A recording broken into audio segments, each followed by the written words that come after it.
بسم اللہ الرحمن الرحیم۔ شروع اللہ کا نام لے کر جو بڑا مہربان نہایت رحم والا ہے۔ ومن احسن قولا ممن دعا الى الله وعمل صالحا وقال انني من المسلمين۔ قل هو الله أحد الله الصمد لم يلد ولم يولد ولم يكن له كفوا أحد۔ کہو کہ وہ معبود برحق جس کی میں عبادت کرتا ہوں اللہ ہے، وہ ایک ہے، اللہ بے نیاز ہے، وہ نہ کسی کا باپ ہے اور نہ کسی کا بیٹا، اور کوئی اس کا ہمسر نہیں۔ والصلاة والسلام على امام المتقين نبينا محمد وعلى آله واصحابه اجمعین والتابعین لهم باحسان الى یوم الدین۔ برادران ملت، آج کا موضوع اتنی زیادہ کتابوں کا ڈھیر سمجھ کر آپ کو دیکھ کر خود ہی اندازہ لگ گیا ہوگا کہ جس زبان میں آج یہ خطاب ہو رہا ہے، یعنی بر صغیر ہند و پاک سب کانٹیننٹ جسے کہا جاتا ہے، تو وہاں زیادہ تر کتابیں آپ کو کہاں نظر آتی ہیں، اس قسم کی بالخصوص ملون کتابیں یا رنگین کتابیں۔ تو آج کا موضوع ہے ہمارے شیخ توصیف الرحمن صاحب کا وفقہ اللہ وحفظہ اللہ کا کہ رحمۃ للعالمین صلی اللہ علیہ وسلم، یا آپ کا جو حقیقی مقام اور اس کے مقابلے میں بریلویت یا بریلوی ازم، جو نبی حب رسول صلی اللہ علیہ وسلم کے دعوے دار تو ہیں، بلکہ خود کو اہل اعتقاد بھی کہتے ہیں، لیکن کیا یہ اعتقادات حقیقتاً دعوے پر یعنی پورے کھرے اترتے بھی ہیں یا نہیں؟ اسی موضوع پر ہمارے بھائی آگے خطاب کریں گے۔ اللہ تعالیٰ انہیں توفیق دے اور آپ کو جزائے خیر دے تشریف آوری پر۔ فجزاہ اللہ خیرا فلیتفضل مشکورا۔ نحمده ونصلي على رسوله الكريم۔ اعوذ باللہ من الشیطان الرجیم، بسم اللہ الرحمن الرحیم۔ قل هو اللہ احد اللہ الصمد لم یلد ولم یولد ولم یکن له کفوا احد۔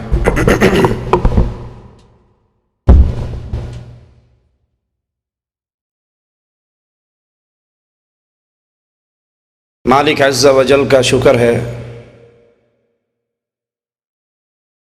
جس نے اپنی فضل، اپنی رحمت سے ہمیں محمد کریم صلی اللہ علیہ وسلم کی امت میں پیدا فرمایا،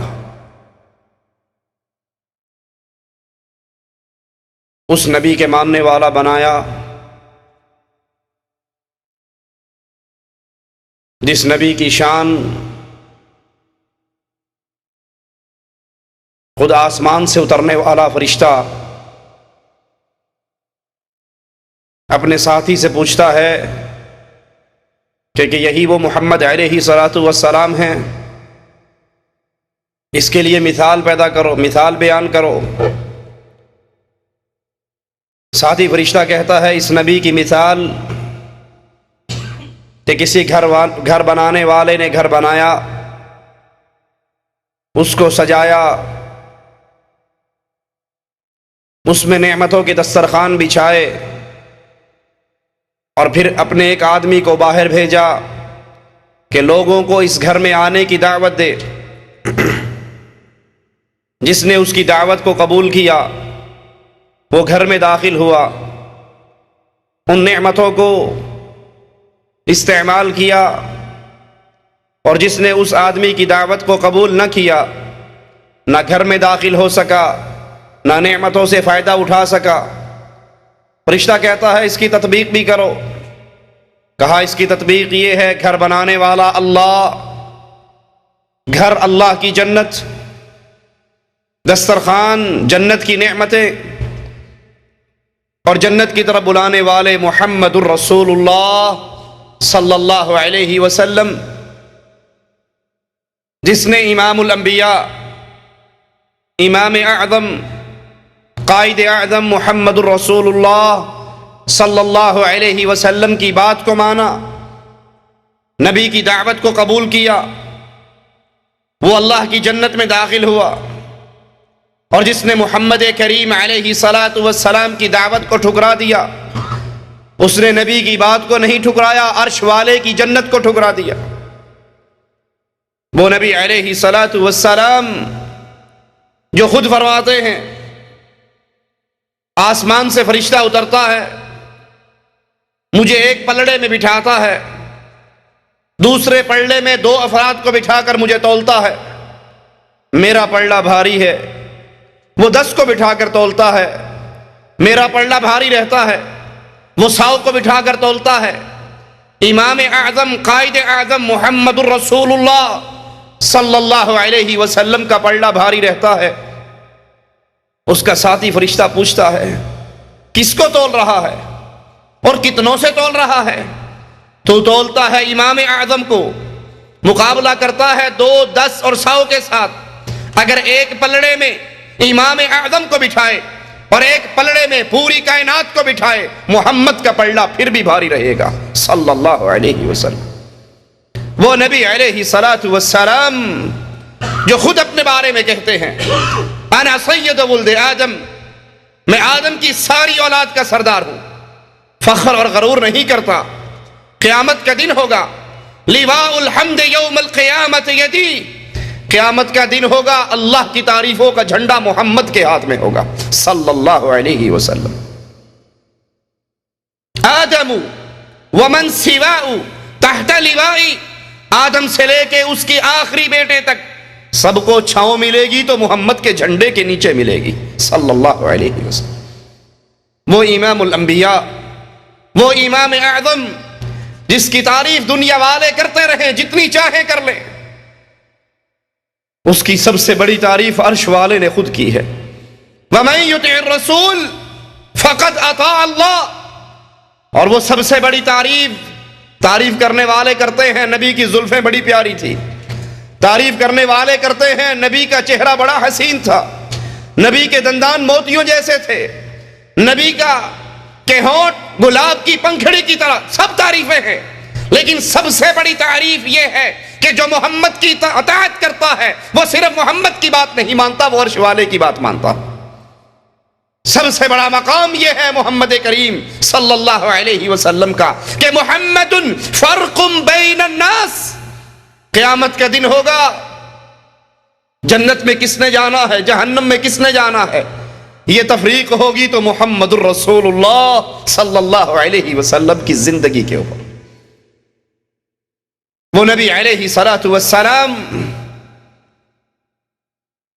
جس کی شان، جس کی عزت، جس کا مقام، عرش والا اس طرح وعدے کرتا ہے فلا وربک لا یؤمنون، اے محمد علیہ الصلاۃ والسلام تیرے رب کی قسم دنیا والے کبھی مومن نہیں ہو سکتے، دنیا والوں کا ایمان پورا نہیں ہو سکتا جب تک تجھے اپنے ہر مسئلے کے اندر فیصل نہ مان لیں۔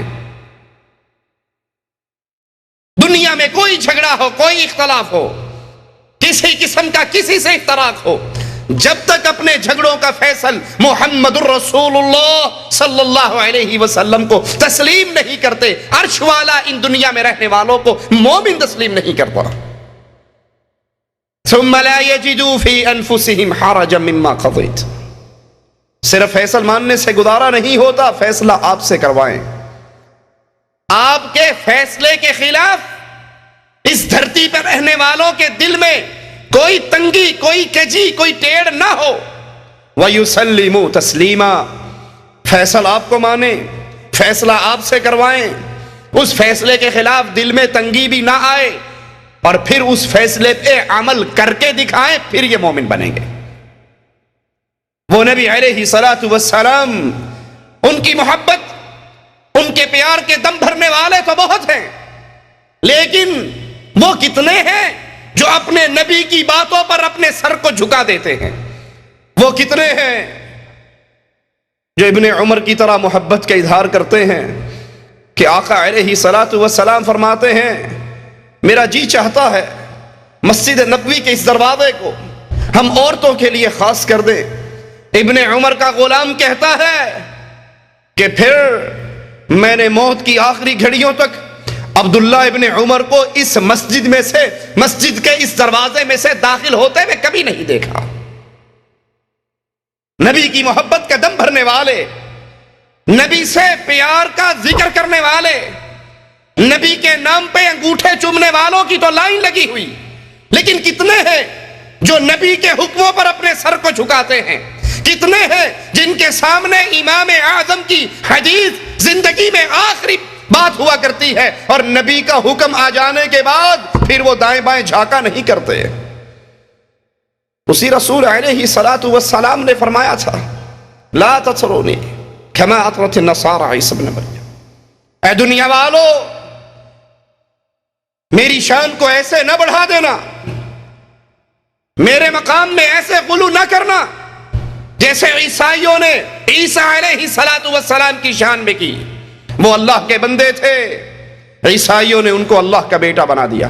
انا عبد اللہ، دنیا والوں محمد علیہ السلام اللہ کے بندے ہیں، اللہ کے رسول ہیں، تم بھی ان کو اللہ کا بندہ کہنا، اللہ کا رسول کہنا۔ آج جب ہم اپنے معاشرے پہ نظر دوڑاتے ہیں،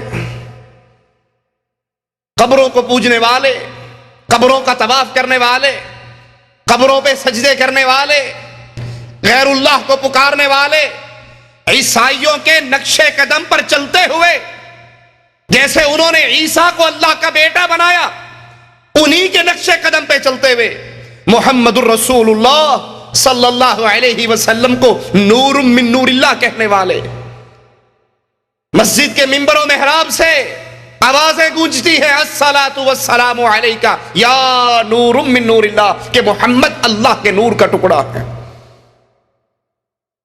نبی کی محبت کے دعوے دار ہیں اور نبی کے حکموں کو پسے پش ڈالتے ہیں۔ نبی کی باتوں کی نافرمانی کرنے کے باوجود یہ کہتے ہیں کہ اہل توحید گستاخ ہیں، اہل ایمان گستاخ ہیں، ہم رسول اللہ سے سچی محبت کرتے ہیں۔ یہ بڑے گستاخ ہیں، یہ نبی کو کہتے ہیں نبی انسان تھے، یہ نبی کو کہتے ہیں کہ نبی جیسے ہم تھے ویسے ہماری طرح انسان تھے، کھاتے تھے، پیتے تھے، ان کے بچے تھے، ان کی بیویاں تھیں، ان کے ماں باپ تھے، ان کے چچا تھے، ان کے دادا تھے، ان کے ساتھ بیماری، غم، دکھ، سکھ، یہ سارا کچھ لگا ہوا تھا۔ یہ بڑے گستاخ ہیں، یہ کہتے ہیں کہ نبی مر گئے، نبی کو موت آ گئی، نبی دفن ہو گئے، یہ بڑے گستاخ ہیں۔ ہم اصل میں محبت کرنے والے ہیں۔ اہل حدیث کے ایک چھوٹے سے خادم ہونے کے ناطے ببانگ توہل یہ بات کہتا ہوں، یاد کر لیجئے، جو محمد کی گستاخی کرتا ہے اللہ کی قسم وہ کافر ہے، مسلمان نہیں ہے، اور جو محمد علیہ السلام کی شان میں غلو کرتے ہوئے ان کو اللہ کے مقام پر بٹھاتا ہے وہ بھی کافر ہے، وہ بھی اسلام سے خارج ہے۔ ہم محمد الرسول اللہ صلی اللہ علیہ وسلم کو ویسے مانتے ہیں جیسے محمد نے خود ہمیں تعلیم دی ہے علیہ السلام۔ اللہ کے نبی علیہ السلام کی توہین کے مسئلے پہ ہم نے پچھلے درس میں قادیانیت کے عقائد بیان کیے تھے کہ مرزا غلام احمد نے کس طرح توہین رسالت کا ارتکاب کیا۔ آج اپنی اسی بات کو آگے چلاتے ہوئے بریلویت کے عقائد کو پیش کرتے ہیں کہ یہ کس طرح محمد الرسول اللہ صلی اللہ علیہ وسلم کی توہین کرتے ہیں، ان کی شان کو بڑھا کر یا ان کے مقام پہ اپنے پیروں کو بٹھا کر۔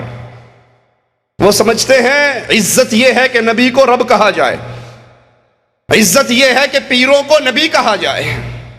یہ ہمارے ہاتھ میں دیوان محمدی جس کے رائٹر سلطان الکاملین، حجت العارفین، عبد النبی خواجہ محمد یار فریدی، ان کو عبداللہ بنتے ہوئے شرم آتی ہے، یہ اللہ کے بندے بننے کے لیے تیار نہیں ہے، یہ رسولوں کے بندے بنتے ہیں، اور جو اللہ کے ساتھ کسی اور کو شریک کہلاتا ہے ایمان اس میں سے ایسے نکل جاتا ہے جیسے گوندے ہوئے آٹے سے بال کو نکال لیا جاتا ہے۔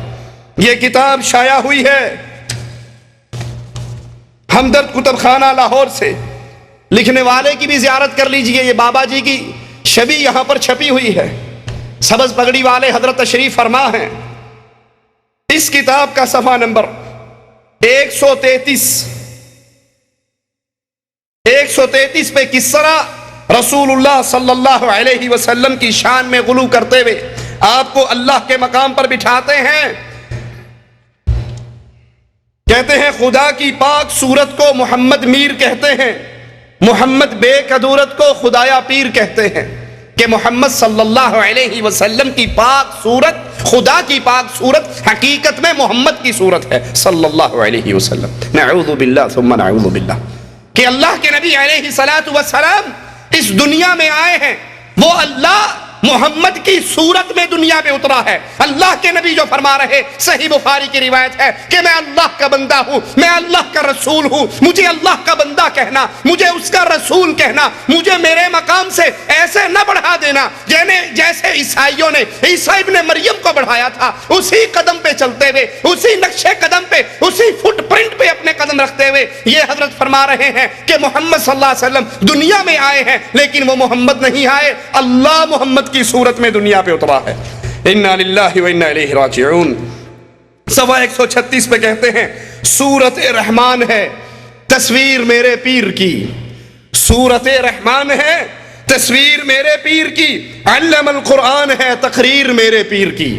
محمد علیہ الصلوۃ والسلام کو پہلے اللہ بنایا، پھر جب شرک کی عادت پڑ گئی تو پھر بریک یہاں تک نہیں لگی۔ عیسائیوں نے صرف عیسیٰ کو اللہ کا بیٹا کہا تھا، لیکن یہاں کہتے ہیں میرا پیر بھی اللہ کی تصویر ہے، اور میرے پیر کا جو کلام ہے وہ اللہ کا کلام ہے، وہ قرآن ہے، وہ اللہ کا کلام ہے، میرے پیر کی تقریر اللہ کی تقریر ہے۔ کیا خدا کی شان ہے، کیا خدا کی شان ہے یا خود خدا ہے جلوہ گر، ملتی ہے اللہ سے تصویر میرے پیر کی۔ انا للہ و انا الیہ راجعون۔ یہ اللہ کے بھی گستاخ ہیں، یہ قبر پرست اللہ کے بھی گستاخ ہیں اور محمد کے بھی گستاخ ہیں صلی اللہ علیہ وسلم۔ یہ توہین رسالت سے پہلے توہین ربوبیت کے جرم کے اندر شامل ہیں۔ نہیں مانتے تو یہ ہمارے ہاتھ میں سادو سدا سدھانے عارفانہ کلام حضرت سائیں میاں مدہ بڑانا شریف والے، جس کو شائع کیا ہے میاں Aman Ullah Khan Chughtai, advocate high court Lahore نے، وہ اس کے ٹائٹل پہ ایک شعر دیتا ہے، ذرا سنیے۔ کہتا ہے چوکاں دے وچ بلے باندھے ملاں وچ مسیتاں جی۔ کتے بلے کہاں بیٹھتے ہیں؟ چوک میں۔ مولوی کہاں بیٹھتے ہیں؟ مسجد میں۔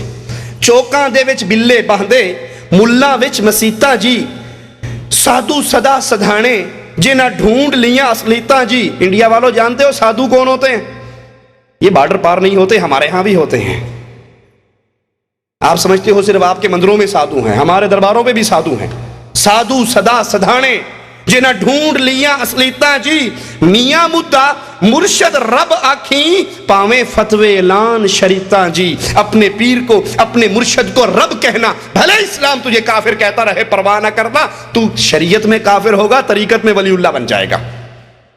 یہ رسول کے بھی دشمن، رسول کے بھی گستاخ، توہین رسالت کے ساتھ ساتھ توہین ربوبیت کے بھی، توہین الوہیت کے بھی جرم کا ارتکاب کر رہے ہیں۔ کہتا ہے کیا خدا کی شان ہے یا خود خدا ہے جلوہ گر، ملتی ہے اللہ سے تصویر میرے پیر کی۔ صفحہ 147 پہ کہتے خدا کہتے ہیں جس کو مصطفیٰ معلوم ہوتا ہے، خدا کہتے ہیں جس کو مصطفیٰ معلوم ہوتا ہے۔ جس کو آپ خدا کہتے ہو وہ مصطفیٰ ہے، جس کو آپ اللہ مانتے ہو کیا وہ رسول اللہ ہے؟ لا حول ولا قوت الا باللہ۔ خدا کہتے ہیں جس کو مصطفیٰ معلوم ہوتا ہے، جسے کہتے ہیں بندہ خود خدا معلوم ہوتا ہے۔ محمد صلی اللہ علیہ وسلم، تم خدا کو اللہ کہتے ہو، وہ حقیقت میں اللہ نہیں ہے بلکہ وہ مصطفیٰ ہے، اور بندوں کو تم بندے کہتے ہو، یہ بندے نہیں ہے بلکہ ساری انسانیت خدا کے روپ میں دنیا پہ آئی ہے۔ لا حول ولا قوت الا باللہ۔ صفحہ 151 اسی کتاب کا، اس پہ لکھتے ہیں حشر کا منظر پیش کرتے ہوئے محمد مصطفیٰ محشر میں طٰہٰ بن کے نکلیں گے، اٹھا کر میم کا پردہ ہویدا بن کے نکلیں گے، حقیقت جن کی مشکل تھی تماشا بن کے نکلیں گے، جسے کہتے ہیں بندہ قل هو اللہ بن کر نکلیں گے. تو محمد صلی اللہ علیہ وسلم کو بندہ کہتے ہو نا، وہ بندے نہیں بلکہ وہ اللہ بن کر نکلیں گے. بجاتے تھے. ہم نے صحیح بخاری کی حدیث آپ کو سنائی کہ اللہ کے نبی نے فرمایا میں اللہ کا بندہ ہوں، اس کا رسول ہوں، تم بھی مجھے اللہ کا بندہ اور رسول کہا کرو. کہتا ہے بجاتے تھے انی عبدہ کی بنسری ہر دم. نبی ہر دم کیا کہا کرتے تھے کہ میں اللہ کا بندہ ہوں. بجاتے تھے جو انی عبدہ کی بنسری ہر دم، خدا کے عرش پہ انی انا اللہ بن کر نکلیں گے. جب عرش سے پردہ ہٹے گا تو رسول اللہ خود اللہ کے روپ میں ہمارے سامنے آئیں گے. 156 اسی کتاب کا، رائٹر کا نام محمد یار فریدی. اب شعر سنیے، اپنا نام ذکر کرتا ہے شاعر، کہتا ہے گر محمد نے، اس محمد سے مراد شاعر صاحب کتاب بریلوی ازم کا بہت بڑا پیر، کہتا ہے گر مولوی محمد نے محمد صلی اللہ علیہ وسلم کو خدا مان لیا، گر محمد نے محمد کو خدا مان لیا، پھر تو سمجھو مسلمان ہے دغا باز نہیں. اگر یہ محمد صلی اللہ علیہ وسلم کو خدا مانتا ہے تو پھر یہ مسلمان ہے، اور اگر یہ خدا سے جدا مانتا ہے تو یہ مسلمان وہی جو آپ کو محرم میں سننے کو ملتا ہے، توبہ توبہ توبہ علی نو خدا اکھنے ہاں، نہ خدا تو جدا اکھنے ہاں. ہمارے علی نہ خدا ہیں نہ خدا سے جدا ہیں. یہی بریلویت کا امام کہہ رہا ہے اگر محمد نے محمد کو خدا مان لیا پھر تو مسلمان ہے دغا باز نہیں. اگر یہ محمد صلی اللہ علیہ وسلم کو خدا سے جدا مانتے رہے تو پھر سن لیجئے یہ مسلمان نہیں. ارے ابو بکر صدیق کو کیا کہو گے جو محمد علیہ السلام کی موت پہ آپ کے ماتھے مبارک کو چوم کر وا نبیہ وا خلیلہ وا صفیہ کہتے ہوئے مسجد میں آئے. عمر ابن خطاب کو کھڑے ہوئے دیکھا، کندھے پہ ہاتھ رکھ کر کہا اجلس یا عمر، عمر بیٹھ جاؤ، اور لوگوں کو مخاطب کر کے کہتے ہیں من کان یعبد محمد فإن محمد قد مات صلی اللہ علیہ وسلم. تم میں سے جو محمد کی عبادت کرتا تھا وہ سن لے محمد مر چکے ہیں. ومن كان يعبد الله فإن الله حي لا يموت. اور جو تم میں سے اللہ کی عبادت کرتا تھا اس کے رب کو کبھی موت. اگر محمد نے محمد کو خدا مان لیا پھر تو مسلمان ہے دغا باز نہیں. اگر وہ محمد کو خدا نہیں مانتا اللہ نہیں مانتا تو دغا باز ہے. ارے ابو بکر صدیق محمد کو اللہ نہیں مانتے تھے بلکہ کہتے تھے اے نبی آپ کی قسمت میں جو موت تھی وہ آ چکی ہے، 2 موتیں اللہ آپ پر اکٹھی نہیں کرے گا. قوم سے کہہ رہے ہیں، صحابہ سے کہہ رہے ہیں، عوام کو مخاطب کر کے کہہ رہے ہیں سنو اگر تم اس کو اللہ مانتے تھے تو یہ تو مر چکے ہیں، اگر تم اس کی پوجا کرتے تھے یہ تو فوت ہو چکے ہیں، اگر تم اللہ کی پوجا کرتے تھے اللہ کو کبھی موت نہیں آنی. محمد علیہ السلام کو اللہ کہنے والے اللہ کی توہین کر رہے ہیں، محمد کریم کی توہین کر رہے ہیں، آپ کے حکموں کو ٹھوکر مار رہے ہیں کیونکہ آپ نے منع کیا تھا میری شان کو ایسے نہ بڑھانا جیسے عیسائیوں نے بڑھائے. خرام ناس میں آیا، صفحہ 166 خرام ناس میں آیا تو دیکھا اور پہچانا محمد مصطفیٰ یعنی خدا مٹھن کی گلیوں میں. مٹھن میں کون ہے؟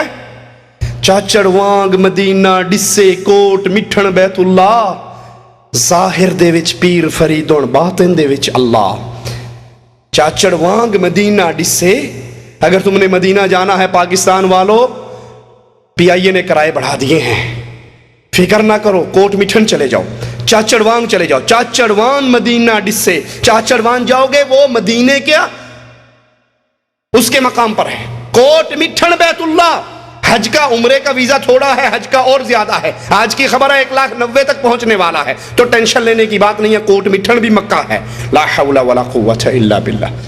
چاچڑ وانگ مدینہ ڈسے کوٹ مٹھن بیت اللہ، ظاہر دے وچ پیر فریدون باطن دے وچ اللہ. وہاں جاؤ گے بابا فرید بیٹھا ہوا ہوگا. ارے وہاں بھی نہ بننا، یہ بظاہر بابا فرید ہے، اس کے اندر اللہ ہے، یہ اللہ اس کی صورت میں آیا ہے. یہی عقیدہ عبد النبی محمد یار فریدی دیوان محمدی کے صفحہ 166 پہ لکھتا ہے خرام ناز میں آیا تو دیکھا محمد مصطفیٰ یعنی خدا مٹھن کی گلیوں میں. مٹھن کی گلیوں میں جو بابا فرید ہے یہ محمد مصطفیٰ بھی ہے، یہ خدا بھی ہے، یہ اوریجنل شکل میں آیا ہے. اور خدا کو ہم نے دیکھا سدا مٹھن کی گلیوں میں، خدا بے پردہ ہے جلوہ نما مٹھن کی گلیوں میں. مٹھن کی گلیوں میں تمہیں بابا فرید نظر آ رہا ہے تو پریشان نہ ہونا، یہ بابا فرید نہیں ہے بلکہ حقیقت کے اندر یہ خود خدا ہے. صفحہ 183 پر اسی کفری عقیدے کو بیان کرتے ہوئے محمد دی صورت ہے صورت خدا دی. سرائکی میں شعر لکھتا ہے محمد دی صورت ہے صورت خدا دی, میرے دل تو نقشہ مٹا کوئی نہ سکدا کہ تم محمد صلی اللہ علیہ وسلم کو دیکھ رہے ہو. بظاہر یہ محمد ہے نہیں, حقیقت کے اندر یہ محمد نہیں ہے بلکہ یہ خدا کی صورت میں آیا. تو توہین رسالت سے پہلے بریلویت اللہ کی گستاخی کرتی ہے, محمد علیہ السلام کو اللہ کا مقام دیتی ہے اور اپنے پیروں اور فقیروں کو محمد کریم علیہ السلام کا مقام دیتی ہے. یہ تذکرہ غوثیہ ہمارے ہاتھ میں ہے, یہی عقیدہ اس کے اندر. غوث علی شاہ قلندر قادری صفحہ 325 پہ لکھتے ہیں کہ ایک دن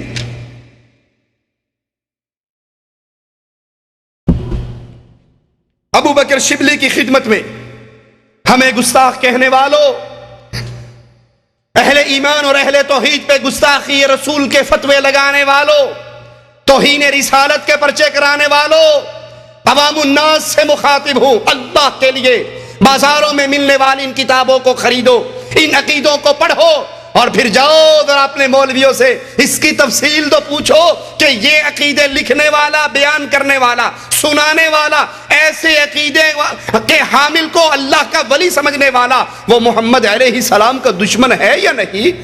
صفحہ 325 تذکرہ غوثیہ, غوث علی شاہ قلندر قادری کی کتاب, مشتاق بک کارنر, اردو بازار, الکریم مارکیٹ, لاہور سے شائع ہوئی. کہتا ہے ایک روز ارشاد ہوا ابو بکر شبلی کی خدمت میں دو شخص بیعت کی ارادے سے حاضر ہوئے. کہا حضرت جی ہمیں اپنا مرید بنا لو. پیر صاحب نے کہا اچھا مرید بننا ہے تو پڑھو لا الہ الا اللہ شبلی رسول اللہ. یہ پیر صاحب مرید کر رہے ہیں لا الہ الا اللہ شبلی رسول اللہ. کسی بھائی کو یقین نہ آئے تو سٹیج پہ آ کر ان کتابوں کو اپنی آنکھوں سے پڑھ کر دیکھ سکتا ہے. اس نے کہا جی لا حول ولا قوت الا باللہ. پیر شبلی نے بھی کہا لا حول ولا قوت الا باللہ. اس نے کہا پیر جی تسی کیوں پڑھے ہے؟ کہنا تو کیوں پڑھے ہے؟ کہنا میں تو اس واسطے پڑھے چول دے کول مرید ہونا آ گیا. میں تو آپ کو بڑا اچھا سمجھتا تھا لیکن یہ آپ تو بے وقوف اور پاگل. کہا میں نے اس لیے پڑھا کہ جاہل کے سامنے راز کی بات کہہ دی. یہ راز کی بات تھی. جو معرفت کو سمجھتا ہے ان کے سامنے پردے اٹھتے ہیں. میرے سے غلطی ہوگی, میں نے جاہل کے سامنے کہہ دی. دوسرے سے کہا تو پڑھ لا الہ الا اللہ شبلی رسول اللہ. اس نے کہا حضرت میں تو کچھ اور ہی سنایا تھا, میں نے آپ کو خدا بنانا تھا, آپ رسالت پہ گر گئے, ورے ہی قناعت کر لی.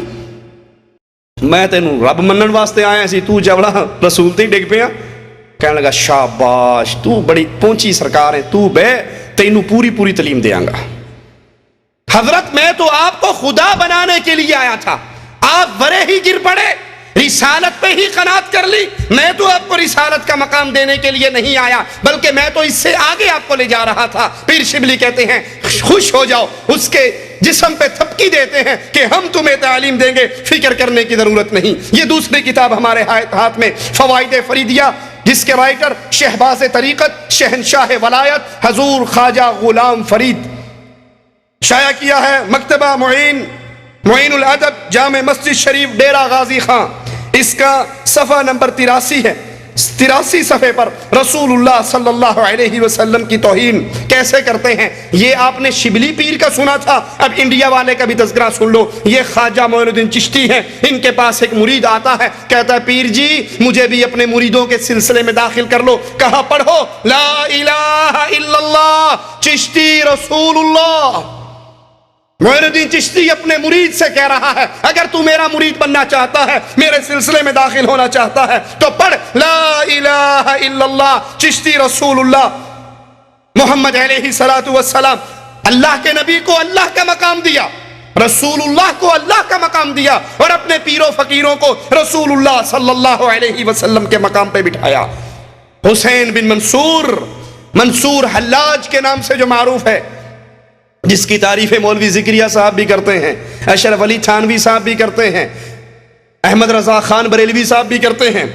صفحہ 76 پر غلام فرید صاحب لکھتے ہیں کہ کسی نے, ایک شخص نے حضرت کو کہا اے حسین بن منصور کیا تو نے پیغمبر ہونے کا دعویٰ کیا ہے؟ تو حسین بن منصور نے تڑپ کر کہا افسوس ہے تجھ پر, تو نے میری قدر قیمت کو کم کر دیا, میں تو خدائی کا دعویٰ کرتا ہوں.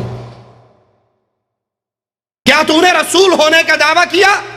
مرزا قادیانی پہ کفر کے فتوے لگا کر سو جانے والوں، مرزا قادیانی کو نبوت کے دعوے پر کافر کہہ کر اپنے سینے کو ٹھنڈا کرنے والوں، تحفظ ختم نبوت کا پرچار کرنے والوں کہ مرزا نے نبوت کا دعویٰ کیا تھا، ہم اس کو کافر قرار دے کر خوش ہو چکے ہیں۔ یہ معین الدین چشتی اپنے مرید سے کہہ رہا ہے، پڑھ لا الہ الا اللہ چشتی رسول اللہ۔ شبلی کہہ رہا ہے، پڑھ لا الہ الا اللہ شبلی رسول اللہ۔ منصور حلاج کہہ رہا ہے کہ مجھے تم پیغمبر کی بات کر کے میری شان کو کم کرتے ہو، میں نے پیغمبری کا دعویٰ نہیں کیا بلکہ میں نے تو خدائی کا دعویٰ کیا ہے۔ اگر مرزا قادیانی، اس نے تو اپنے کلمے میں یہ نام نہیں دیا کہ لا الہ الا اللہ مرزا غلام احمد رسول اللہ، وہ تو کہتا تھا کہ میں محمد رسول اللہ کو رسول مانتا ہوں۔ اس کی اطاعت کرتے کرتے میں بھی ایسے مقام پہ پہنچ گیا ہوں کہ اس کے بعد میں نبی ہوں، میں ڈمی نبی ہوں، میں سٹپنی نبی ہوں، میں اس کی تعلیم کو آگے پہنچا رہا ہوں۔ کھل کر اس نے کلمے میں اپنے نام کا اضافہ نہیں کیا۔ یہ رسول اللہ صلی اللہ علیہ وسلم کی محبت کا چولا پہن کر یہ قبروں پہ سجدے کرنے والے، یہ قبروں کا طواف کرنے والے، یہ قبروں پہ قبے بنانے والے، یہ قبروں پہ داتا کمپلیکس بنانے والے، یہ قبروں کو عرق گلاب سے دھونے والے اپنے پیروں کو مقام محمد پر بٹھا رہے ہیں، اپنے پیروں کو، اپنے بزرگوں کو رسول اللہ صلی اللہ علیہ وسلم کی شان دے رہے ہیں، نبی کا مقام دے رہے ہیں۔ اور اس سے بڑھ کر با یزید بستامی کا جملہ سنیے، اسی غلام فرید کی کتاب فوائد فریدیہ کے صفحہ 73 پر کسی نے با یزید سے کہا قیامت کے دن ہر آدمی محمد علیہ السلام کے جھنڈے کے نیچے ہوگا۔ میں نے آپ کو حدیث سنائی تھی، پیارے نبی علیہ السلام نے فرمایا تھا کہ قیامت کے دن اللہ کی تعریفوں کا جھنڈا محمد علیہ السلام کے ہاتھ میں ہوگا۔ آدم ومن سواء تحت لواء، آدم سے لے کے اس کے آخری بیٹے تک چھاؤں ملے گی تو محمدی جھنڈے کے نیچے ملے گی۔ با یزید بستامی کا قول خواجہ غلام فرید اپنی کتاب فوائد فریدیہ صفحہ 73 پہ لکھتے ہیں کہ کسی نے کہا حضرت قیامت کے دن ہر آدمی محمد علیہ السلام کے جھنڈے کے نیچے ہوگا، تو با یزید بستامی نے کہا کہ نہیں، میرا جھنڈا محمد کے جھنڈے سے بڑا اور زیادہ ہوگا۔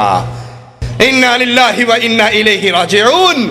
وہ محمد علیہ السلام جس کا ایک صحابی، جس کا ایک ساتھی، جس کا ایک شاگرد عمر ابن خطاب رضی اللہ عنہ وارضا تورات کا ایک ورقہ مل جانے پر خوش ہوتے ہیں کہ موسیٰ کی کتاب مل گئی، پڑھ رہے ہیں، نبی کی عدالت میں آ رہے ہیں، یار غار بیٹھے عمر ابن خطاب کے چہرے کو دیکھتے ہیں، اپنے نبی کے چہرے کو دیکھتے ہیں، نبی کے چہرے کے بدلتے ہوئے تیور دیکھ کر برداشت نہیں کر سکتے اور کہتے ہیں اے عمر، گم پائے تجھے گم پانے والیاں، مر جائے تجھے یاد کرنے والیاں، تجھے تیری ماں تجھ پہ روئے تجھے گم پائے، میرے نبی کے چہرے کو نہیں دیکھتا۔ عمر ابن خطاب دیکھتے ہیں محمد کریم علیہ السلام کا چہرہ غصے سے سرخ ہو چکا ہے، اس تورات کے ورقے کو پھینک دیتے ہیں، آواز لگاتے ہیں رضیت باللہ ربا وبالاسلام دینا وبمحمد نبیا صلی اللہ علیہ وسلم۔ امام اعظم قائد اعظم کہتے ہیں اے خطاب کے بیٹے، اے تورات پڑھنے والے، اے موسیٰ کی کتاب میں اپنی پیاس کو بجھانے والے، لو بدع لکم موسیٰ فاتبعتموہ وترکتمونی لضللتم عن سواء السبیل۔ آج موسیٰ زندہ ہو کر آ جائے، اے تورات پڑھنے والے، تو مجھے چھوڑ کر موسیٰ کے پیچھے چلنے لگ جائے تو سیدھی راہ سے گمراہ ہو جائے گا۔ لو کان موسیٰ حیا ما وسعہ الا اتباعی، آج موسیٰ زندہ ہو، جنت میں جانا چاہے تو موسیٰ کو بھی محمد کی غلامی کرنی پڑے گی صلی اللہ علیہ وسلم۔ وہ نبی تو یہ تعلیم دے، وہ نبی تو اپنے شاگردوں کو ایسا ٹرین کرے کہ ابن عمر حج کا احرام باندھتے ہوئے اعلان کرتے ہیں لوگوں میں حج تمتع کی نیت کرتا ہوں۔ لوگ کہتے ہیں تیرا بابا امیر المؤمنین تو منع کرتا ہے، جواب میں کیا کہتے ہیں؟ من ابی۔ کبھی سوچا ہے من ابی کا پنجابی میں ترجمہ کیا ہے؟ پیو کون ہوتا ہے؟ باپ کون ہوتا ہے؟ من ابی، بابا کون ہے؟ نزل الشریعہ علی محمد وما نزل الشریعہ علی ابی۔ اور لوگوں مجھے میرے باپ کا حوالہ دینے والوں، مجھے میرے باپ کی بات سنا کر محمد کی سنت سے روکنے والوں صلی اللہ علیہ وسلم، سنو جبرائیل قرآن لے کر میرے بابا پر کبھی نہیں آیا، جب بھی آیا ہے فاطمہ کے بابا پر آیا ہے، وہ حسنین کے نانے پر آیا ہے، وہ عائشہ کے شوہر پہ آیا ہے۔ مجھے میرے باپ کی دلیل نہ دو، میرے باپ کا قانون نہیں چلتا، یہاں قانون چلتا ہے تو قاسم کے بابا کا چلتا ہے صلی اللہ علیہ وسلم۔ اس کے شاگردوں کے ایمان کی تو یہ کیفیت تھی. سائل کہتا ہے اس مسئلے پہ کیا کہتے ہو؟ کہا میں کیا کہوں، امام الانبیاء نے یوں کہا ہے. سائل کہتا ہے میں نے سنا ہے کہ شاید ابو بکر عمر نے تو یوں کہا ہے. تم نے اپنے پیروں کا نام کلموں میں شامل کر لیا، کہیں لا الہ الا اللہ شبلی رسول اللہ، کہیں لا الہ الا اللہ چشتی رسول اللہ، کہیں لا الہ الا اللہ اشرف علی رسول اللہ، اور ادھر فقط نبی کی حدیث کے مقابلے پر ایک حدیث ایک قول کسی اور کا. اور بھی کون ہے جس کے بارے میں امام الانبیاء خود عرش والے سے کہتے ہیں ربا کائنات کے ہر بندے کے احسانات کا بدلہ اتار دیا ہے، صدیق اکبر کے احسانوں کا بدلہ محمد نہیں اتار سکے صلی اللہ علیہ وسلم. اور بھی کون ہے جس کے بارے میں نبی کہتے ہیں لو کان بعدی نبیا لکان عمر، اگر نبوت باقی رہتی تو خطاب کا بیٹا نبی بن کر آتا. سائل کہتا ہے آپ حدیث رسول بیان کرتے ہو، میں نے سنا ہے شاید ابو بکر عمر تو یوں کہتے ہیں. جواب میں صحابی رسول فرماتے ہیں ڈرتا ہوں قریب ہے کہیں آسمان سے تجھ پہ پتھروں کی بارش نہ ہو جائے. میں حدیث رسول پیش کرتا ہوں اور تو مقابلے پر ابو بکر عمر کی بات پیش کرتا. اسلام، ایمان، قرآن، شریعت نبی کی حدیث کے مقابلے پر کسی کی بات کو قبول کرنے والے کے ایمان کا انکار کرتی ہے. اگر وہ نبی کی حدیث جان کے پہچان کے علم ہونے کے باوجود حدیث رسول کو ٹھکرائے، یہ کہے میں نہیں مانتا حدیث تو ٹھیک ہے، میں نہیں مانتا، میں فلاں اور فلاں کی بات مانتا ہوں، اس کے پلے سے ایمان نکل جاتا ہے. اور جو اپنے پیروں کو، جو اپنے مریدوں کو کلمے پڑھائے، اس سے بڑھ کر گستاخ کون ہے؟ آج تک بر صغیر کے اندر جماعت اہل حدیث صرف اپنی صفائییں ہی دیتی رہی کہ ہم گستاخ نہیں ہیں، ہم نبی سے محبت کرنے والے. آج ہم اس سے بڑھ کر قدم اٹھاتے ہیں. صفائی اپنی جگہ پہ رہی. ارے اللہ کی قسم، دھرتی پہ جتنی محبت رسول سے اہل حدیث کرتا ہے کائنات کا کوئی آدمی نہیں کر سکتا. یہ اہل حدیث تو وہ ہے، نبی کی حدیثوں پہ جھکنے والے تو وہ ہیں، نبی کی حدیثوں کے سامنے آنکھوں کو بند کر لینے والے تو وہ ہیں، نبی کی حدیثوں کے سامنے اپنی زبان دراز نہ کرنے والے تو وہ ہیں. احمد ابن حنبل نماز پڑھتے ہوئے پاؤں سے بیڑی کو نکال کر، کڑے کو نکال کر نبی کی سنت پہ عمل کرتے ہیں. آخری تشہد میں نبوی طریقے پہ بیٹھتے ہیں. سائل کہتا ہے پاؤں میں بیڑیے پڑی ہے، اب سنت پہ کیسے عمل کرتے ہو؟ کہا اگر کسی کو نہ بتائے تو تجھے بتا دیتا ہوں اس کا سراغ کھلا ہے. میں نماز کے دوران سنت پہ عمل کرنے کے لیے پاؤں نکال لیتا ہوں، نماز پورا کر کے پھر وہ کڑا اپنے پاؤں میں ڈال لیتا ہوں. ابن عمر آخری تشہد میں نبی کے طریقے پہ نہ بیٹھ سکے بیماری کی وجہ سے. سلام پھیر کر کہا کوئی یہ نہ سمجھے کہ یہ محمد علیہ السلام کی سنت ہے، میں بیماری کی وجہ سے نبی کے طریقے پہ نہ بیٹھ سکا. ہم مقام رسول کو اعلیٰ جانتے ہیں، اسم رسول کو اعلیٰ جانتے ہیں، حکم رسول کو اعلیٰ جانتے ہیں. صرف یہ نہیں کہ نبی کے نام کو اونچا سمجھے اور نبی کی حدیث کو کبھی پیر کے کہنے پہ، کبھی امام کے کہنے پہ، کبھی شیخ کے کہنے پہ، کبھی مرشد کے کہنے پہ، کبھی حضرت کے کہنے پہ ٹھوکر مارتا جائے. اہل حدیث کا عقیدہ ہے کائنات میں ہر آدمی کی بات کو ٹھوکر ماری جا سکتی ہے، محمد کی بات کو چھوڑا نہیں جا سکتا صلی اللہ علیہ وسلم.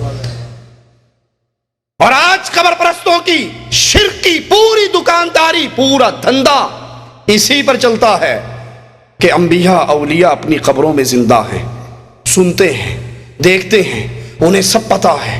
اونٹ پر آیا ہے، گدھے پر آیا ہے، اکیلا آیا ہے، مل کر آئے ہیں، انہیں سب پتا ہے. ایک حضرت لکھتے ہیں کہ ہم بابا جی کی قبر کی زیارت کے لیے گئے، اونٹ پہ بیٹھ کے رات کو سو گئے، قبر والا خواب میں آ گیا، کہنے لگا میری قبر تے آئے ہو، خالی پیٹ واپس جاؤ، چنگا نہیں لگتا. یہ قبر تے نہیں آئے کسی 5 سٹار ہوٹل چ گئے سن جتوں روٹی کھائے بغیر مڑ جان تے لوگ تانے دین گے ہوٹلوں ہو کے آگے تو روٹی کھا کے نہیں آئے.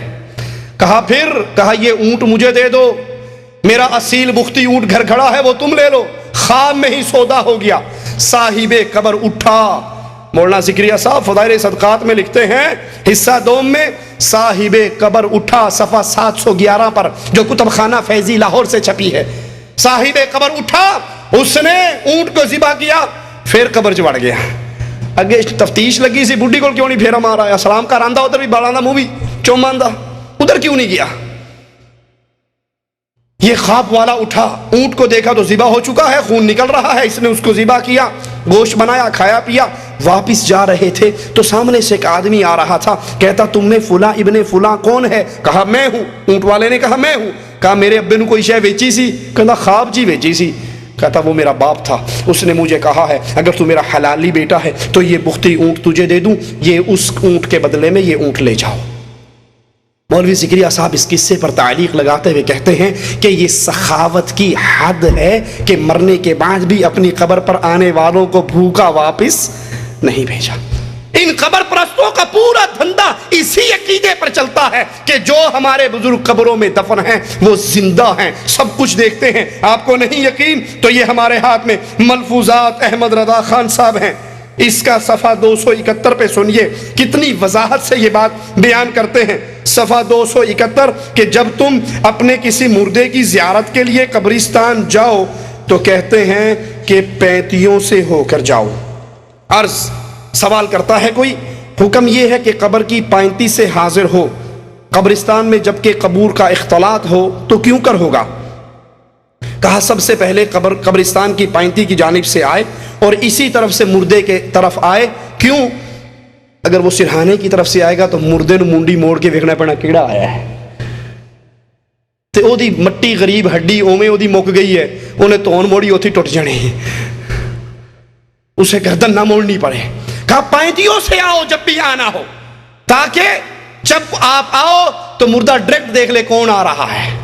پورا دھندا قبر پرستوں کا یہی ہے کہ ہمارے بزرگ قبروں میں زندہ ہیں، وہ سب کچھ جانتے ہیں. اگر یہ اپنے بزرگوں کے بارے میں کہتے رہتے شاید ہماری زبان اتنی دراز نہ ہوتی، لیکن اس عقیدے کی بنیاد پہ انہوں نے محمد علیہ السلام کو وہ گالی دی ہے، وہ توہین کی ہے کہ رب محمد کی قسم کفار بھی وہ توہین نہیں کر سکے، اور کفار کو نبی صلی اللہ علیہ وسلم کی توہین کا وہ مٹیریل، وہ مواد دیا ہے جس کی بنیاد پر ہندو نے رنگیلا رسول لکھا، جس کی بنیاد پر ڈنمارک کے خبیثوں نے نبی صلی اللہ علیہ وسلم کی تشبیہیں بنائی، عورتوں کے اندر گھرا ہوا دکھایا، ان کو عورتوں کا رسیہ ثابت کیا. یہی عقیدہ اسی کتاب کے اندر ملفوظات احمد رضا کے اندر صفحہ 249 پہ 249 پہ احمد رضا خان صاحب بریلوی لکھتے ہیں. سوال کیا جاتا ہے کیا انبیاء علیہم السلام اور اولیاء کرام کی حیات برزخیہ میں کوئی فرق ہے؟ ارشاد انبیاء کرام کی حیات حقیقی، حصی، دنیاوی ہے. ان پہ تصدیق وعدہ الہی کے لیے محض ایک آن کی آن موت آئی تھی، پھر فوراً ان کو ویسے ہی حیات عطا فرما دی گئی. اس حیات پر وہی احکام دنیا فٹ ہوتے ہیں، ان کا ترکہ بانٹا نہ جائے گا. کہا نبی کا ترکہ اس لیے نہیں بٹے گا کہ نبی زندہ ہے، اور نبی کریم کی صحیح حدیث کیا ہے؟ جب فاطمہ آئی تھی صدیق کائنات کے پاس بابا کا ترکہ مانگا تھا تو صدیق کائنات نے کہا تھا تیرے بابا کی حدیث ہے کہ ہم انبیاء جو چھوڑ کر جاتے ہیں وہ مسلمانوں کے لیے صدقہ ہوا کرتا ہے، وہ بیت المال کا حق ہوا کرتا ہے. کہا ہم آل رسول ہیں. صدیق کے آنکھوں سے آنسو گر پڑے کہ آل رسول پہ تو میری جان بھی قربان ہے، لیکن کیا کروں، تمہارے بابا کی حدیث ہے کہ جو صدقہ چھوڑ کر، جو نبی چھوڑ کر مرتا ہے، نبی کی وراثت تو علم ہے، اس کے علاوہ مال جو نبی چھوڑ کر جائے وہ امت کے لیے صدقہ ہوا کرتا ہے. کہا نہیں، نبی کا ترکہ اس لیے نہیں بٹتا کہ وہ مرے نہیں، زندہ ہے. ان کی ازواج کو نکاح حرام ہے، نبی کی ازواج کو نکاح اس لیے حرام نہیں ہے کہ نبی کریم زندہ ہے. نبی کی ازواج کے ساتھ نکاح کرنا اس لیے حرام ہے کہ جو نبی کی بیوی ہے وہ امت کے مسلمانوں کی ماں ہے، اور ماں سے نکاح کرنا جائز. نبی کی بیویاں امت کی ماں ہونے کے ناطے آقا کی بیویوں سے نکاح کرنا جائز نہیں ہے، کیونکہ وہ امت کی مائیں ہیں. یہاں کہتا ہے نہیں، چونکہ نبی زندہ ہیں اس لیے ان کی بیویوں سے نکاح جائز نہیں، ان کا ترکہ بانٹا نہیں جائے گا. ازواج مطہرات پر عدت نہیں، نبی اپنی قبروں میں کھاتے پیتے ہیں، نماز پڑھتے ہیں. اب جو کفر کہنے لگا ہے ذرا دلوں کو تھامیے، کلیجوں پہ ہاتھ رکھیے اور سوچئے ہم نے کفار کو توہین رسالت کا کتنا مواد خود اپنے گھروں سے فراہم کیا ہے. احمد رضا خان صاحب کہتے ہیں بلکہ سیدی محمد بن عبد الباقی زرقانی فرماتے ہیں انبیاء اپنی قبروں میں زندہ ہیں، ان کی قبروں میں ان کی بیویوں کو پیش کیا جاتا ہے جن سے وہ شباشی کرتے ہیں. انا للہ و انا الیہ راجعون، انا للہ و انا الیہ راجعون۔ نبی کی اتنی بڑی توہین، نبی کی اتنی بڑی گستاخی، عشق رسالت کا چولا پہن کر، محبت رسول کا پردہ اوڑھ کر نبی کے اوپر اتنی بڑی توہین، نبی کے اوپر اتنا بڑا الزام، نبی کی اتنی توہین کی یہ جسارت وہ کر رہے ہیں جو نبی کا نام آتا ہے تو انگوٹھے چومتے ہیں، جو نبی کا نام آتا ہے تو کھڑے ہو جاتے ہیں، جو بظاہر نبی سے محبت کا ایک چولا پہن کر عوام کو کھلے ہوئے شرک کے اندر گرا رہے ہیں۔ اپنی اس قبر پرستی کے پورے سسٹم کو چلایا ہی اس پر جاتا ہے کہ ہمارے بزرگ، ہمارے انبیاء اور اولیاء اپنی قبروں میں زندہ ہیں، یہ غوث ہیں، یہ قطب ہیں، یہ ابدال ہیں، ان سے جو مانگو یہ حاجتیں پوری کرتے ہیں۔ اور میرا ایک ہی سوال ہے، اگر نبی زندہ ہے، نبی کو موت نہیں آئی، ایک لمحے کے لیے آئی اور پھر دوبارہ زندہ ہو گئے، تمہیں اس بات کا شعور ہو گیا فاطمہ کو اس کا شعور کیوں نہ تھا؟ فاطمہ کیوں نبی کی وفات کے 6 مہینے تک، 6 مہینے بعد تک فاطمہ زندہ رہی، لیکن کسی نے فاطمہ کے چہرے پہ مسکراہٹ نہیں دیکھی؟ تمہیں تو پتہ لگ گیا کہ نبی قبروں میں زندہ ہیں، ان کی بیویاں پیش ہوتی ہیں، ان سے شباشی کرتے ہیں، لا حول ولا قوت الا باللہ، انا للہ و انا الیہ راجعون۔ یہ بات بلال کو پتہ کیوں نہیں لگی؟ بلال نے مدینہ کیوں چھوڑ دیا تھا؟ بلال نے اذان دینی کیوں چھوڑ دی تھی؟ وہ کیوں کہا کرتے تھے مجھے رسول کا چہرہ نظر نہیں آتا، اشہد ان محمد رسول اللہ کہتے ہوئے میں کس کو دیکھوں؟ میں آج کے بعد اذان نہیں دوں گا۔ رسول اللہ صلی اللہ علیہ وسلم کی توہین کرتے ہوئے یہ کتاب تذکرہ غوثیہ، اس کا صفحہ نمبر 178 پہ ایک عقیدہ بیان کرتے ہیں، ذرا سنیے۔ ایک روز جناب قبلہ کے حضور میں منشی فضل الرسول صاحب نے 2 سوال کیے۔ ان سوالوں میں سے ایک سوال یہ تھا کہ اول کون ہے، کامل کون ہے؟ پہلا سوال کہ دنیا میں کوئی کامل ہوا ہے یا نہیں؟ یہ صوفیہ کی اصطلاحات میں آخری درجے کی اصطلاح ہے کامل۔ فنا فی الرسول، فنا فی الشیخ، فنا فی اللہ کرتے کرتے کرتے جو آخری سٹیپ ہے صوفیہ کے درجات میں، وہ کامل کا درجہ ہے۔ پوچھا گیا کہ کامل کون ہوا ہے؟ کتنے کامل ہوئے ہیں دنیا میں آج تک؟ غوث، قطب، ابدال، یہ سارے آپ نے نام سنے، ان میں آخری سپرلیٹیو ڈگری جو ہے وہ کامل کی ڈگری ہے۔ اب غوث علی شاہ قلندر قادری 178 صفحے پر اپنی کتاب میں کہتے ہیں کہ اول تو کوئی کامل ہوا ہی نہیں، حتیٰ کہ رسول اللہ صلی اللہ علیہ وسلم بھی کامل نہ تھے۔ انا للہ و انا الیہ راجعون۔ اگر محمد علیہ السلام کامل نہ تھے تو پھر اللہ نے ان کی زندگی کو دنیا والوں کے لیے آئیڈیل کیسے بنا دیا؟ کامل ترین ہستی، ایمان میں، عقیدے میں، توحید میں، دعوت میں، اخلاق میں، معاملات میں اگر کوئی کامل ترین ہستی ہے تو محمد الرسول اللہ۔ کوئی امام ہے، مدینے کے امام کو دیکھے، کوئی خامد ہے، عائشہ کے خامد کو دیکھے، کوئی بیٹا ہے، آمنہ کے بیٹے کو دیکھے، کوئی یتیم ہے، عبداللہ کے یتیم کو دیکھے، کوئی تاجر ہے، خدیجہ کے تاجر کو دیکھے، کوئی قائد ہے، بدر کے قائد کو دیکھے۔ دنیا کی کوئی زندگی کا کوئی ایسا شعبہ نہیں ہے جس کے اندر محمد رسول اللہ آپ کے لیے قیامت تک آنے والے آخری انسان کے لیے کامل ترین نمونہ نہ ہو۔ اسی لیے تو مالک کہتا ہے اے محمد علیہ السلام، ہم نے اے دنیا والوں تمہارے لیے محمد علیہ السلام کی زندگی اسوہ حسنہ ہے۔ زندگی کا ہر فیلڈ، زندگی کا ہر معاملہ، وہ تجارت کا ہو، معیشت کا ہو، معاشرت کا ہو، شادی کا ہو، موت کا ہو، غمی کا ہو، امامت کا ہو، نماز کا ہو، زندگی میں کوئی مسئلہ نہیں جس کے اندر امام الانبیاء ہمارے سامنے نمونہ نہ ہو اور وہ اپنے معاملے میں کامل نہ ہو۔ نبی کی اتنی بڑی توہین کہ نبی بھی کامل نہیں ہوئے، صوفیہ میں کوئی کامل کے سٹیج پر نہیں پہنچا، حتیٰ کہ رسول اللہ بھی کامل نہیں۔ اللہ کے نبی اپنے ایمان کے اندر کامل، انسانیت میں کامل۔ کسی نے آ کر کہا تھا عائشہ رضی اللہ تعالی عنہا سے، محمد کریم کا اخلاق کیا ہے؟ مومنوں کی ماں نے کہا تھا تو نے قرآن نہیں پڑھا؟ کہا قرآن تو پڑھا ہے۔ کہا پورا قرآن محمد کا اخلاق ہے صلی اللہ علیہ وسلم۔ اللہ کے نبی علیہ السلام پر یہ جملے کہنا آپ کی توہین ہے، آپ کی شان کو کم کرنا ہے۔ اسی لیے رسول اللہ صلی اللہ علیہ وسلم نے فرمایا آذان سنو، جو مؤذن کہے وہ تم بھی کہو، اور پھر اس کے بعد دعا پڑھو، میرے لیے مقام وسیلے کا سوال کرو۔ جنت کا سب سے اعلیٰ ترین مقام مقام وسیلہ ہے، جو مالک عز و جل نے اپنے بندوں میں سے صرف ایک کو دینا ہے، اور مجھے امید ہے وہ ایک بندہ محمد الرسول اللہ صلی اللہ علیہ وسلم۔ زندگی کا کوئی شعبہ نہیں جس میں ہمارے امام، ہمارے قائد، ہمارے نبی علیہ الصلاۃ والسلام ہمارے لیے اسوہ حسنہ نہ ہو، آپ کی زندگی ہمارے لیے نمونہ نہ ہو۔ رسول اللہ صلی اللہ علیہ وسلم کی مزید توہین کرتے ہوئے یہی تذکرہ غوثیہ کا رائٹر غوث علی شاہ قلندر قادری ایک قصہ بیان کرتا ہے، ذرا سنیے۔ کہتے ایک روز ارشاد ہوا، جب ہم جوالا پور سے چل کر ہردوار میں پہنچے تو سردن ناتھ جی سے ملاقات ہوئی، نہایت خاطر مدارت کی، اپنے مکان پہ ٹھہرایا، یہ ہندو کا مہمان بنا، اس نے اس کو بٹھایا، دونوں وقت عمدہ کھانا کھلایا، لیکن جب عبادت کا وقت آیا ان کا ہندوؤں کا تو یہ کہتا ہے غوث علی شاہ قلندر قادری کہ ہم بھی دھوتی باندھ، گشکا لگا، کمنڈل ہاتھ میں لے کر ہندوؤں کی اس اشنان کرنے کے لیے ہم بھی جا پہنچے۔ ایک ہندو نے پوچھا تم کون ہو؟ ہم نے کہا برہمن۔ پوچھا کون سے برہمن؟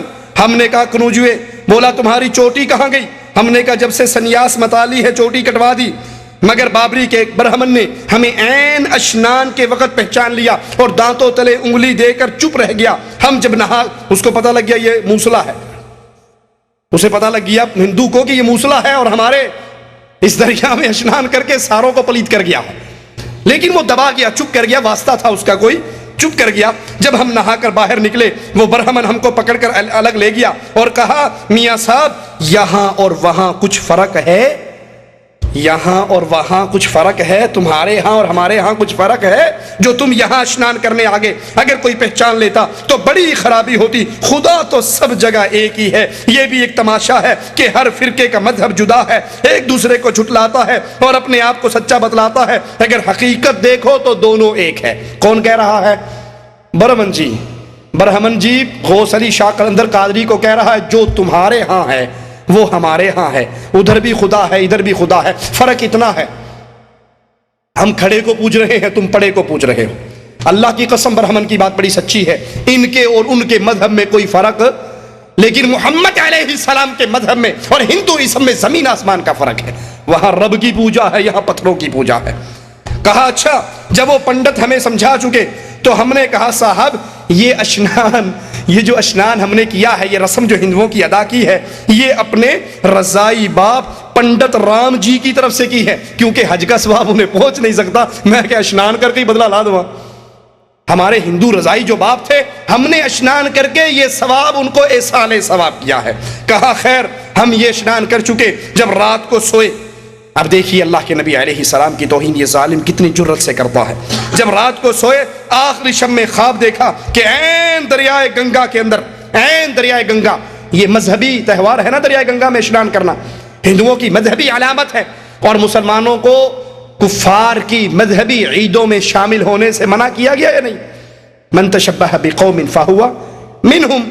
کہا کہ جب عین رات ہوئی دریائے گنگا کے اندر، ایک طرف دیکھتا ہوں کہ محمد رسول اللہ صلی اللہ علیہ وسلم اور آپ کے پورے صحابہ کرام تشریف فرما ہے، محفل سجی ہوئی ہے دریائے گنگا میں، رسول اللہ ہیں، آپ کے صحابہ ہیں۔ دوسری طرف دیکھتا ہوں مہاراج سری کرشن جی اپنے رفیقوں کے درمیان موجود ہیں، ایک طرف نبی کا سٹیج لگا ہوا اور ایک طرف ہندوؤں کے رہنما سری کرشن جی کا سٹیج لگا ہوا، اور ایک محفل جمی۔ کرشن جی نے رسول اللہ صلی اللہ علیہ وسلم سے کہا کہ آپ ان کو پیر غوث علی شاہ قلندر کو سمجھائیے کہ یہ ہماری دریا میں آ کر اشنان کرتے ہیں۔ تو اللہ کے نبی صلی اللہ علیہ وسلم نے نعوذ باللہ ثم نعوذ باللہ اس ہندو سے کہا، اس مہاراج سے کہا کہ جناب مہاراج آپ ہی ان کو سمجھائیے، ہم نہیں سمجھاتے، آپ ہی سمجھائیے۔ تو مہاراج نے مجھ کو بلایا اور کہا سنو برخوردار، تمہارے ہاں کیا کچھ ہے نہیں جو دوسروں کے ہاں ڈھونڈتے ہو، ہم سارے ایک ہی منزل کی طرف، جنت کی طرف جا رہے ہیں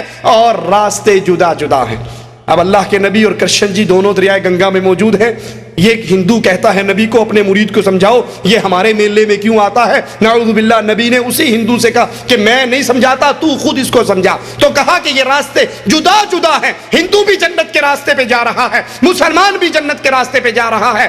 اور اللہ کے نبی نعوذ باللہ اس کفر کو سن کر پھر خاموش رہے، حالانکہ محمد کریم صلی اللہ علیہ وسلم نے تو فرمایا تھا اگر کوئی یہودی اگر کوئی عیسائی اس دھرتی پہ زندہ ہے اور میری نبوت کا سنتا ہے اور مجھ پہ ایمان نہیں لے کر آتا تو وہ سیدھا جہنم کے اندر جاتا. اپنے اس جھوٹے خواب کو ثابت کرنے کے لیے رسول اللہ صلی اللہ علیہ وسلم اور ہندوؤں کے کرشن جی کو ایک دریا میں اکٹھا کر کے اللہ کے نبی علیہ الصلوۃ والسلام کی توہین کرتا ہے، حالانکہ نبی کریم صلی اللہ علیہ وسلم وہ عظیم ترین ذات ہے کہ نبی کی نبوت کے اعلان کے بعد کائنات میں کوئی دین نہیں ہے جس دین کو قبول کرنے والا جنت میں جا سکے. یریدون لیطفئوا نور اللہ بافواہہم واللہ متم نورہ ولو کرہ الکافرون هو الذی ارسل رسولہ بالہدی ودین الحق لیظہرہ علی الدین کلہ. نبی کا دین تو آیا ہی اس لیے ہے کائنات کا ہر دین مٹ جائے اور محمد کا دین غالب آ جائے. صفحہ 257 پر لکھتے ہیں مقام توحید، اس توحید سے مراد لا الہ الا اللہ والی توحید نہیں، بلکہ اس توحید سے مراد صوفیوں کی توحید کہ ہر چیز کے اندر وہی ہے، ہر چیز ایک ہی ہے، پتھر بھی وہی ہے، مورتی بھی وہی ہے، مسجد میں دیکھو تو ہی تو، ادھر دیکھو تو ہی تو. کہتا ہے مقام توحید و ینگ رنگی میں یہ دونوں شانیں یعنی ابلیس لعین اور محمد الرسول اللہ صلی اللہ علیہ وسلم ہم وزن ہیں، ہم سنگ ہیں. توحید کے مقام پہ ابلیس اور محمد صلی اللہ علیہ وسلم نعوذ باللہ دونوں برابر ہیں، دونوں اکٹھے ہیں. انا للہ و انا الیہ راجعون. یہ اللہ کے نبی علیہ الصلوۃ والسلام کی توہین ہے کہ شیطان لعین کو اللہ کے نبی علیہ الصلوۃ والسلام کو دونوں کو ایک مقام دیا جا رہا ہے کہ جو شیطان لعین ہے مقام توحید کے اندر وہی رسول اللہ صلی اللہ علیہ وسلم ہے. لا حول ولا قوت الا باللہ. کہتے ہیں کہ ہمارا ایک مرید شیخ جلال حج کرنے کے بعد مدینے میں پہنچے، نبی صلی اللہ علیہ وسلم کی قبر پہ پہنچ کے سلام کہا تو اللہ کے نبی نے کہا اپنے بدعتی پیر کو ہمارا سلام کہنا، اپنے بدعتی پیر کو. اور اللہ کے نبی صلی اللہ علیہ وسلم کی حدیث کیا ہے کہ جو کسی بدعتی کو سلام کہتا ہے وہ اسلام کی بلڈنگ کو گرانے میں اس کی مدد کرتا ہے. بدعتی کو سلام کہنا جائز نہیں اسلام کے اندر. اور یہ پیر غوث علی شاہ قلندر قادری رسول اللہ صلی اللہ علیہ وسلم کی توہین کرتے ہوئے آپ پر الزام لگا رہا ہے کہ ہم نبی کی قبر پہ گئے تو نبی نے اندر سے آواز لگا کر کہا کہ اپنے بدعتی پیر کو سلام کہنا. یہ کشف المحجوب ہمارے ہاتھ میں ہے، بابا علی حجویری کی، اس کا صفحہ نمبر 268 ہے. 268 پہ رسول اللہ صلی اللہ علیہ وسلم کی توہین کرتے ہوئے ایک ظالمانہ روایت پیش کرتا ہے، ذرا سنیے اور ان بڑی بڑی چادروں میں چھپے ہوئے اسلام دشمنوں کے چہرے کو دیکھیے. کہتا ہے کہ رسول اللہ صلی اللہ علیہ وسلم کی نظر زید کی بیوی پر پڑی. 268 صفحہ کس کا؟ علی حجویری کی کتاب کشف المحجوب کا، کہ اللہ کے نبی صلی اللہ علیہ وسلم زید کے گھر گئے، اللہ کے نبی کی نظر زید کی بیوی پہ پڑی، زید کی بیوی زید پہ حرام ہو گئی، محمد پہ حلال ہو گئی. لا حول ولا قوت الا باللہ. یہ وہی کفریہ روایت ہے جو تاریخ کے اوراق کے اندر اپنے تمام تر گند کے ساتھ موجود ہے کہ اللہ کے نبی صلی اللہ علیہ وسلم زید کے گھر میں گئے، زید کی بیوی مختصر لباس میں آپ کے سامنے آ گئی اور اللہ کے نبی واپس لوٹ آئے. حضرت زید آئے، بیوی نے بتایا میں اس طرح مختصر کپڑے پہن کر بیٹھی تھی کہ اللہ کے نبی صلی اللہ علیہ وسلم آئے اور آپ کی نظر مجھ پہ پڑ گئی. حضرت زید اللہ کے نبی کے پاس آئے، کہا مجھے پتہ لگا ہے آپ میرے گھر میں گئے اور آپ کی نظر میری بیوی پہ پڑ گئی، ہو سکتا ہے وہ آپ کو پسند آ گئی ہو، میں اس کو طلاق دیتا ہوں، آپ اس سے نکاح کر لیجئے. اللہ کے نبی پر اس سے بڑی اور تہمت کیا ہوگی؟ نبی کے پاس ایک عورت بیعت کرنے کے لیے آئی، اپنے ہاتھ کو پردے کے پیچھے سے آگے کیا، آقا کی نظر انگلی کے پوریوں پہ پڑی، کہا عائشہ اس عورت سے کہو اپنے ہاتھ کو پیچھے کر لے، محمد نام محرم کی طرف نگاہ نہیں اٹھایا کرتا صلی اللہ علیہ وسلم.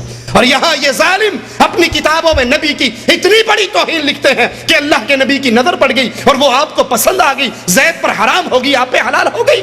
لا حول ولا قوت الا باللہ. یہ حشت بہشت 8 پیروں کی کتاب ہے جس کو شبیر برادر اردو مدار لاہور نے شائع کیا ہے. خواجہ عثمان ہارونی، خواجہ معین الدین اجمیری، بابا فرید الدین گنج شکر، محبوب الہی نظام الدین، قطب الدین بختیار کاکی، محبوب الہی بابا فرید الدین گنج شکر، محمد نصیر الدین چراغ دہلوی اس کتاب کے صفحہ 20 کے اوپر ایک قصہ لکھتے ہیں کہ ایک پیر صاحب حج کرنے کے لیے بیت اللہ کی طرف نکلے، روانہ ہوئے.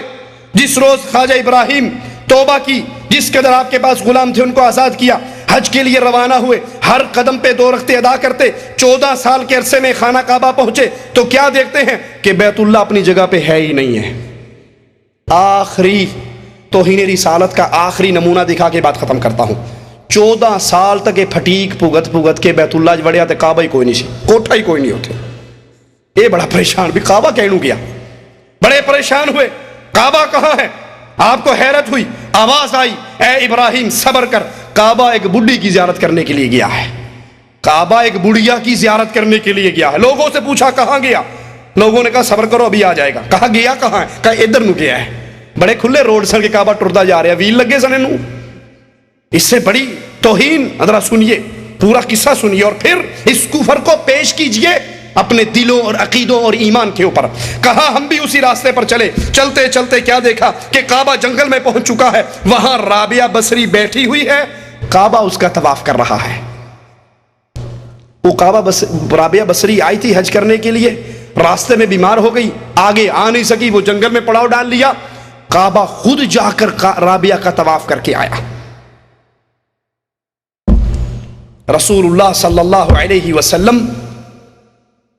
اللہ کے پیارے حبیب علیہ الصلوۃ والسلام مدینے سے عمرہ کرنے کے لیے نکلے تھے یا نہیں؟ مقام حدیبیہ پر روک دیا گیا تھا یا نہیں؟ نبی نے عثمان کو اپنا سفیر بنا کے روانہ کیا تھا. عثمان جاؤ مکے والوں سے کہو، اپنے رشتہ داروں سے کہو ہم لڑنے کے لیے نہیں آئے، ہم تو رب کے گھر کی عبادت کرنے کے لیے، رب کی عبادت کرنے کے لیے، بیت اللہ کا طواف کرنے کے لیے آئے ہیں. حضرت عثمان پہنچے. کفار نے کہا تو ہمارا رشتہ دار ہے، تجھے اجازت ہے تو بیت اللہ کا طواف کر لے. عثمان واپس آئے. صحابہ نے کہا مبارک ہو عثمان، تم نے بیت اللہ کا طواف کیا ہوگا، حجر اسود کو چوما ہوگا، زمزم پیا ہوگا، مبارک ہو تم کو. یہ ساری نعمتیں اکٹھی کر کے آگے. عثمان روتے ہوئے کہتے ہیں تم نے میرے بارے میں گندا خیال کیا ہے. اللہ کی قسم یہ کیسے ہو سکتا تھا کہ محمد تو حدیبیہ کے مقام پہ بیٹھا رہے اور میں بیت اللہ کا طواف کرتا رہوں. اگر 1 سال تک میں مکے میں رہتا اور میرے نبی میرے ساتھ نہ ہوتے، میں سال بھر بھی بیت اللہ کا طواف محمد کے بغیر نہ کرتا. بتائیے اللہ کے نبی مقام حدیبیہ پر بیٹھے، صلح ہوئی، نبی واپس گئے، نبی کے ساتھ اولیاء کی جماعت ہے، ابو بکر ہے، عمر ہے، عثمان ہے، علی ہے، طلحہ زبیر ہے. بیت اللہ نبی کے پاس کیوں نہیں آ گیا کہ کافروں نے آپ کو طواف کرنا نہیں دیا تو آئیے ہم آپ کے پاس آ جاتے ہیں، ہمارا طواف یہاں پہ کر لیجئے. نبی کو وہ مقام، وہ عزت اور وہ شان نہیں دی جاتی جو اس بوڑھی ادی کلندریہ کو دی گئی کہ وہ نہ آ سکی تو کعبہ چل کے آ گیا. اور اس کے بارے میں مشہور ہے کہ اس نے کہا میں جنت کے پانی سے جہنم کو بجھا دوں، جہنم کی آگ سے جنت کو جلا دوں اور بے لوث ہو کر اللہ کی عبادت کروں. یہ اہل ایمان کے عقیدے نہیں ہے، یہ اللہ کی توہین ہے، اس کے رسول کی توہین ہے، شریعت ایمان اسلامیہ کی توہین ہے. اللہ کے لیے ایمان کو پہچانیے، نبی کے مقام کو پہچانیے. صرف نبی کا نام آنے پر اپنے دل میں محبت کے جذبات لے آنا کافی نہیں. کون ہے جو نبی کی توہین کرتے ہیں؟ ان سے برات کا اظہار کیجئے، ان سے علیحدگی کیجئے، ان سے اپنے رشتے ناتوں کو توڑ لیجئے اور جڑ جائیے محمد الرسول اللہ صلی اللہ علیہ وسلم کے ساتھ. اللہ سے دعا ہے اللہ ہمارے گناہوں کو معاف فرمائے، اللہ ہماری خطاؤں کو معاف فرمائے، اللہ ہماری سیاہکاریوں کو معاف فرمائے. اقول قولی ھذا واستغفر اللہ لی ولکم ولسائر المسلمین. السلام علیکم ورحمۃ اللہ وبرکاتہ. الحمدللہ بنعمتہ تتم الصالحات. اللہ تعالیٰ آپ کو جزائے خیر دے، ہمارے مہمان کو بھی اللہ رب العالمین جزائے خیر دے اور اجر عظیم عطا کرے. وقت کافی ہو چکا ہے اور چونکہ کل جمعہ چاہے جمعہ نہ بھی ہو تو رات کے ان پروگراموں میں اس لیے ہم خیال رکھتے ہیں کہ جلدی اختتام پذیر ہوں تاکہ فجر کی نماز جو ان سب سے اہم ہے اس کو وقت پر پڑھا جا سکے. کہ رحمۃ اللہ علیہ صلی اللہ علیہ وسلم کا فرمان ہے من صلی الفجر فهو فی ذمۃ اللہ. اور اسی طرح عصر کے بارے میں بھی ہے، کیونکہ ان 2 نمازوں میں لوگ اکثر لاپرواہی برتتے ہیں اور اگر برتیں لیکن اگر تقریر سننے والے برتے ہیں تو یہ ستم بالا ہے، ستم بلکہ ٹریجڈی المیہ۔ تو میرے محترم بزرگوں بھائیوں، اسی پر ہم اختتام کرتے ہیں آج کی اس مجلس کا، اور وقت آپ جیسے بھی جانتے ہیں کہ زیادہ ہو چکا ہے۔ صرف چونکہ ایک بات دوران تقریر ذکر کیا شیخ نے، اس پر کہ بچے نے لا کر ایک چٹ دیا سوال، اس سوال کے لیے آپ کھڑے ہو کر اسی کا جواب دیے، اور اس پر ہم اختتام کرتے ہیں مسئلے کا۔ کسی بدعتی کو سلام کرنے پر اسلام کو ہلکے ہلکے کر کے توڑنے کی جو روایت ہے، اس کا حوالہ میرے علم میں تو نہیں شیخ یاد ہے۔ حقیقتاً یہ ہے کہ جو روایت کی گئی، بلکہ آپ کو اگر مفہوم یعنی اس پر جاننے کے لیے چاہیے تو اس سے شدید تر وعید ہے بدعتی کے لیے۔ علی بن ابی طالب رضی اللہ تعالیٰ عنہ روایت کرتے ہیں، صحیح مسلم کی روایت ہے، بلکہ اس پر آپ نے سنا بھی ہوگا کہ 4 لوگوں پر اللہ کے نبی صلی اللہ علیہ وسلم نے لعنت بھیجی ہے۔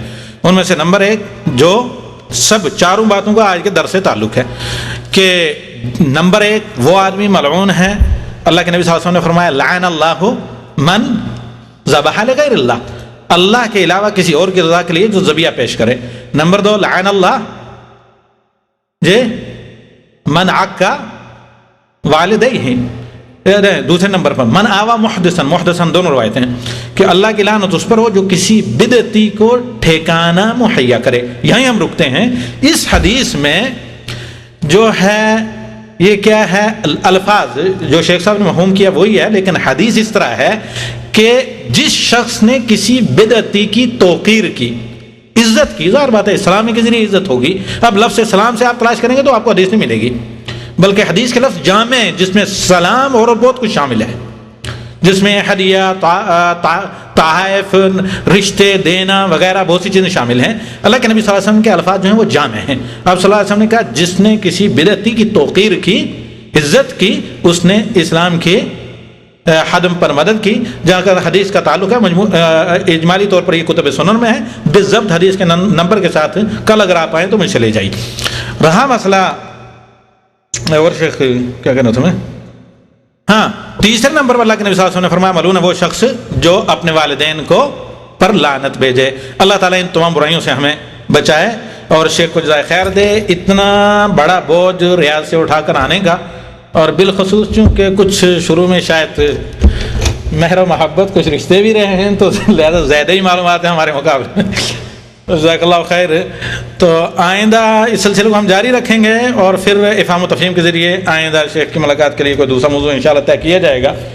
اور آخری ہمارے مرکز کا پیغام اور میری طرف سے آپ سن لیں، وہ یہ کہ جو شیخ نے صحیح مسلم کی حدیث آپ کے سامنے پیش کی کہ اللہ کے نبی صلی اللہ علیہ وسلم نے فرمایا والذی نفس محمد بیدہ لم یسمع بی یہودی ولا نصرانی ثم لم یؤمن بی الا کان من اصحاب النار، اور کما قال علیہ الصلوۃ والسلام، کوئی یہودی اور نصرانی جو میرے بارے میں سنے پھر مجھ پر ایمان لائے تو وہ جہنمی ہوگا۔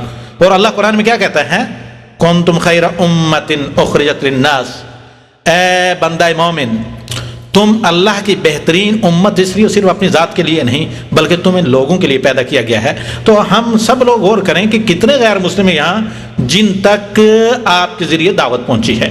تو یہ آخری پیغام ہمارے مرکز کی طرف سے آپ لے کر جائیں کہ جتنے غیر مسلموں تک آپ کی پہنچ ہو سکے مجھ سے آ کر کتابیں لے جائیں، ان تک کتابیں پہنچائیں، بالخصوص نیپالیوں تک۔ یہ ہمارے نیپالی بھائی عبداللہ اللہ جزائے خیر دے، بلکہ ان کو اگر ہم بڑا شیخ کریں کہیں یا بڑے شیخ کا ٹائٹل دیں تو کم نہیں، تقریباً ہر ہفتے 200 کے قریب غیر مسلم نیپالیوں تک یہ کلمہ توحید پہنچاتے ہیں کتابی شکل میں۔ تو آپ یہ کام کریں، اس پر ہم اکتفا کرتے ہیں۔ والسلام علیکم ورحمۃ اللہ وبرکاتہ۔ قال رسول اللہ صلی اللہ علیہ وسلم لأن يهدي الله بك رجلا واحدا خير لك من حمر النعم۔